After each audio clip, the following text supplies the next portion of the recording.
জামাত এবং এনসিপির কয়েকজন নেতা গতকাল থেকেই বলছেন যে ওনারা শ্যাডো ক্যাবিনেট গঠন করবেন। তো এই শ্যাডো ক্যাবিনেট কেন গঠন করা দরকার বা এটার উদ্দেশ্যই বা কি, এটা নিয়ে আমি আলোচনা করব মোহাম্মদ আলামিন সাদমানের সঙ্গে। এই শ্যাডো ক্যাবিনেটের আইডিয়াটা কোথায় থেকে আসলো? শ্যাডো ক্যাবিনেটের আইডিয়া যদি বলি, এটা আসলে একটা ওয়েস্টমিনস্টার স্টাইলের আইডিয়া। এটা আসলে বর্তমানে ওয়েস্টের অনেক কান্ট্রি ফলো করে। শ্যাডো ক্যাবিনেটটা মূলত হচ্ছে, ধরেন আমাদের তো একটা গভর্নমেন্টের কিছু মিনিস্ট্রি থাকেই।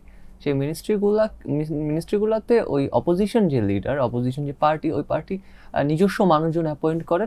ওই তাদের কাজ মূলত হয় যে ওই মিনিস্ট্রিগুলোর ক্রিটিসিজম করা এবং তাদের একটা আল্টারনেটিভ প্ল্যান অর প্রপোজালস থাকা, মানুষকে বোঝানো যে আমরাও আসলে এই জিনিসগুলোর যোগ্য। এবং এটার আরেকটা বড় কারণ হচ্ছে অ্যাকাউন্টেবল রাখা, গভর্নমেন্টকে তার যে কোনো কাজে অ্যাকাউন্টেবল রাখা। আমরা এটা জানি যে গত কয়েক বছর ধরে অ্যাকাউন্টেবিলিটির মানে ল্যাকিংস দেখা দিয়েছে, এবং এর কারণেই আর কি বর্তমানে যে অপোজিশন আছে তারা এই গভর্নমেন্টকে অ্যাকাউন্টেবল রাখার জন্য, ক্রিটিসাইজ করার জন্য, একটা গভর্নমেন্টকে এফিশিয়েন্ট করে তোলার জন্য তারা তাদের মতে তারা হচ্ছে এই। কিন্তু সরকার সরকার নিজেই তো এই কাজগুলো করবেন, এবং ধরুন সরকারের এই কাজগুলো দেখার জন্য সংসদ আছে। আমরা অতি সত্বরই দেখব সংসদের অধিবেশন ডাকা হবে, মানে 1 মাসের মধ্যে। এরপর সংসদে বিরোধী দল থাকবে, এছাড়া সংসদীয় স্থায়ী কমিটিগুলো থাকবে, যেই স্থায়ী কমিটির কেউ কেউ প্রধান, কেউ কেউ হবে বিরোধী দল থেকে, না হলে বিরোধী দল থেকে সদস্য থাকবে প্রত্যেক। তাদের তো ওয়াচ করার কথা এই সরকার ঠিকমতো ফাংশন করছে কিনা, বা তাদেরকে যেটা বলা হয় যে দায়িত্বশীল ও জবাবদিহি রাখার জন্য। তাহলে কেন আবার এটার এই শ্যাডো ক্যাবিনেটের প্রয়োজন পড়লো?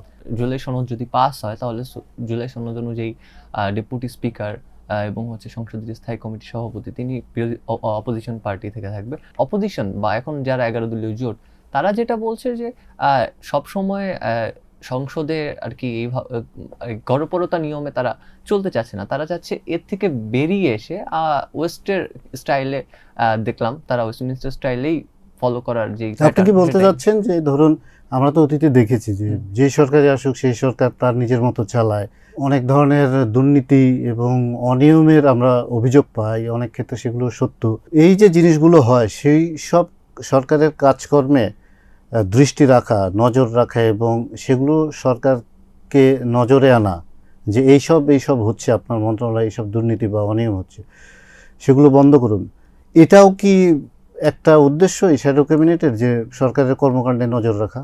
হ্যাঁ, গণতান্ত্রিক প্রক্রিয়ায় আসলে বিরোধী দলের মূল কাজই হচ্ছে যে যেই দল ইলেক্টেড হয়ে আসছে সেই দলের আসলে নজর রাখা, যেন তারা জনগণের স্বার্থে কাজ করে।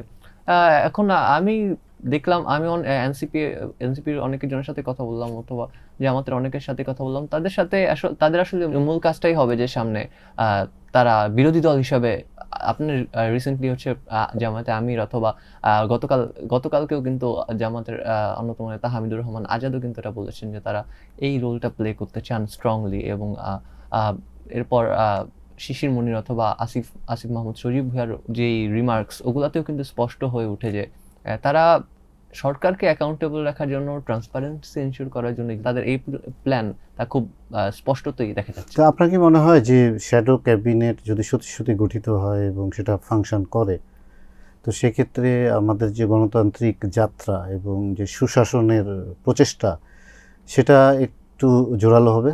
হ্যাঁ, তা অবশ্যই হবে।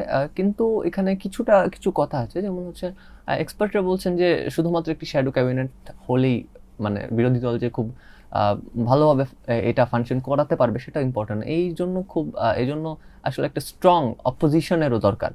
অপোজিশন যদি স্ট্রং হয়, একটা অপোজিশন যদি তার রোলটা সঠিকভাবে প্লে করে, তাহলেই এটা এনশিওর করা সম্ভব। এর এফেক্টিভনেসটা কিন্তু আসলে অপোজিশন কতটা শক্তিশালী তার উপর নির্ভর করছে। কারণ একটা গণতান্ত্রিক প্রক্রিয়া যদি অপোজিশন স্ট্রং না হয়, স্ট্রং রোল প্লে না করে, তাহলে কিন্তু গণতন্ত্রের যে আমরা উত্তরণটা, সেটা আমরা পাবো না।